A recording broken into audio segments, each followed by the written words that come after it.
आज आप देख रहे होंगे हर एक के हाथ में प्ले कार्ड है और इस हर एक के प्ले कार्ड पे लिखा है कि जितने भी लोग काफी सालों से काम कर रहे हैं आपके डिपार्टमेंट में, इनको परमानेंट किया जाए।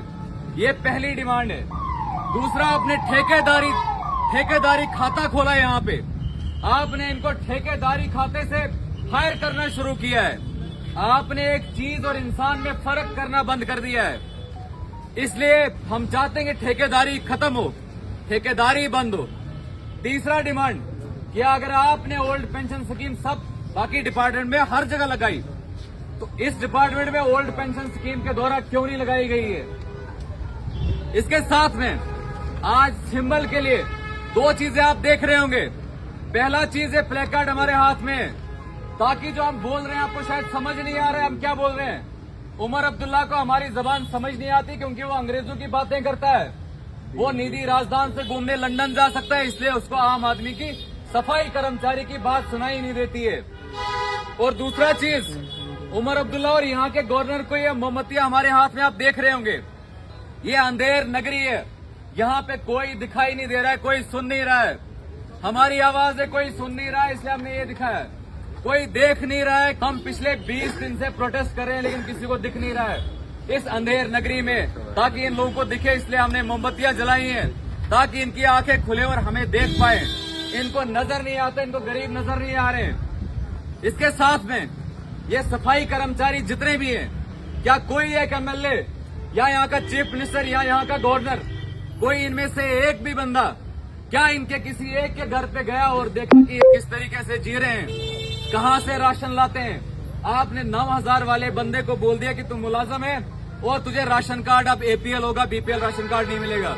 अब उसको राशन डिपो से राशन भी नहीं मिल रहा है। और उसके बाद एक गरीब बंदा, उसके बच्चे पढ़ कैसे रहे हैं। आप कह रहे हो कि बेटी बचाओ बेटी पढ़ाओ, एक गरीब अपनी बेटी को कैसे पढ़ाएगा। यहाँ की सरकार, यहाँ के एमएलए या उमर अब्दुल्ला को 9000 की तनख्वाह दी जाए, वो उमर अब्दुल्ला क्या करेगा।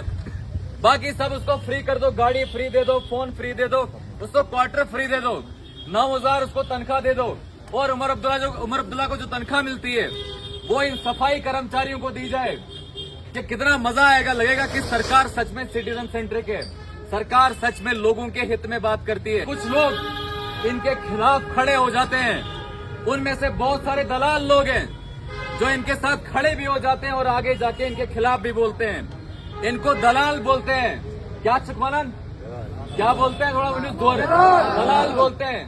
दलालों पर इन गरीबों पे जुल्म करने वालों पर, इन गरीबों पे एफआईआर लगाने वालों पर, इन गरीबों पे एफआईआर आप लगाते हैं। आप कहते हैं कि एक गरीब इंसान, उसके लिए हम खड़े होते हैं। आकिब शाह भी एक गरीब के लिए खड़ा होता है। उसको ये पोर्टफोलियो सिर्फ इसलिए दिया गया था कि आप इन गरीबों की बात करें, सफाई कर्मचारी की बात करें। जिस टाइम पे वो इलेक्शन उठा था, उस टाइम पे सबको कह रहा था कि जितने भी डेली वेजर है सबको परमानेंट किया जाएगा। तो सिर्फ गंद नजर आती है, जो गंद आपको रोड पे दिखती है। ये लोग नजर नहीं आते हैं जो रोडों में बेचारे खड़े हैं और 20 दिन से प्रोटेस्ट पे प्रोटेस्ट कर रहे हैं। क्या आपको इन पे तरस नहीं आता है। आज आप कह रहे हैं कि ये गंद यहाँ पे उठनी चाहिए, गंद नहीं उठेगी तो इनको घरों तक गंद पहुंचाओ। आप मुझे एक चीज समझाए, क्या आपने कभी इनकी सेफ्टी मेजर्स के लिए कोई बात की। क्या आपने इनको बताया कि साबुन, डिपार्टमेंट को कभी कहा कि साबुन दे दो। क्या आपने कभी सीईओ को या किसी और डिपार्टमेंट के डीसी को ये बोला कि इनको साबुन दे दो। कोई प्रिवेंटिव मेजर्स होना चाहिए, इनके ग्लोव्स होने चाहिए, बाकी चीजें होना चाहिए जब ये घर जाते हैं। क्या सिर्फ तुम्हारे बच्चे आज बीमार हो रहे हैं 5 दिन से या 20 दिन से, क्या इनके बच्चे नहीं है जब ये घरों में जाते हैं, किस इन्फेक्शन से जाते हैं, हाई लेवल ऑफ इन्फेक्शन होता है। लेकिन कोई नहीं इस बारे में बात करेगा कि इनके भी बच्चे हैं, क्योंकि ये गरीब है, गरीब की बात करने वाला कोई नहीं है। अमीर होता कोई अमीर शख्स की बात करने के लिए सब तैयार होते।